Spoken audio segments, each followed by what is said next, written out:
Alright, so to start with, you take a nice block of sashimi grade salmon like this, and you place that 45-degree angle to the board so you can cut straight up and down. It's easier that way.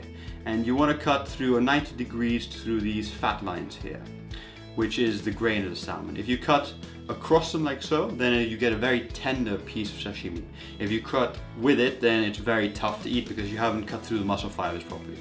So now you start by putting your knife against it and just lobbing off a piece of excess so you get a nice starting cut. Okay, so now to cut the sashimi.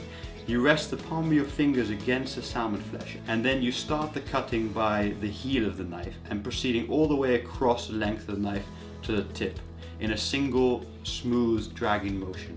The blade should slide through the salmon flesh like if it wasn't there. If it doesn't, then your knife might not be sharp enough. I would recommend you either sharpen it or get a better knife. To solve both of those problems, check out the link on the top left corner of your screen right now. Okay, and so just simply slide through and cut a couple of slices.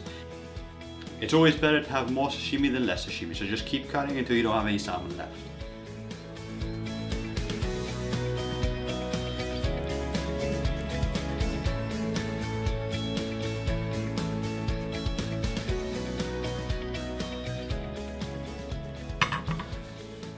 Okay, so now to assemble it all.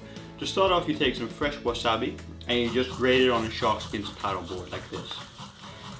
If you don't know what fresh wasabi is, check out the link of the video I made before. It's just appeared on the top left corner of the screen. And once you're done grating it very finely on the shark skin paddle board, you just scoop it all up and make a little ball and just leave it on there. There we go. And then you're going to need to know how to make some sushi rice. A link is also appeared on the top left corner of the screen to know how to make seasoned sushi rice.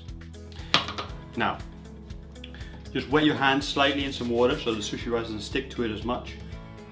And then you grab a small little sphere of sushi rice and you form it into a ball in your hand. Then you place it on the cutting board. You take one of your slices of sashimi salmon and you lightly wrap it around your sushi rice ball.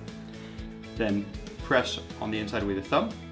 Now you take a small dab of wasabi and you just place it on the inside on the rice, and then you top it off with some salmon roe. It's a very simple recipe this, but it's just important to have great quality produce and just add it all together and just create something magnificent. Okay, so now to plate up your sushi.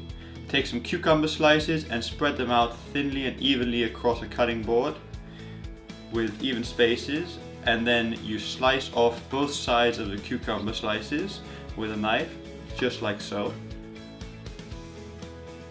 Once you're done, just pick up your cucumber slices and move them over to one side. And then bring over your plate. Place your cucumber slices onto the plate, curling one side over itself into a sort of cucumber wave. Just shape it and put it in place until you feel it's right. And then place your salmon roe battleships onto your cucumber slices. Then add a little soy sauce tray and a little bit of pickled ginger. Don't forget to finish off by filling up your soy sauce tray with some delicious Kikkoman soy sauce. And voila! Okay, so there we go. Now you know how to make these beautiful battleships made with salmon and salmon roe. And you have a little bit of extra salmon left in this recipe from cutting the sashimi at an angle. So what I suggest you do is you take that extra salmon, chop it up, make it into tartare, and use it in one of my other recipes of salmon tartare canapes, which has just appeared on the bottom left corner of the screen. Check it out, it's a great way to not waste any salmon. Otherwise, just cut it up and put it inside other sushi rolls. Now, if you want to check out all of my videos, you can do so right now by clicking on the right now. And if you're not subscribed to my channel, you should do so this second by clicking on the top left corner of your screen. Thanks for watching. I'm Chef Deville. See you guys next week. Goodbye.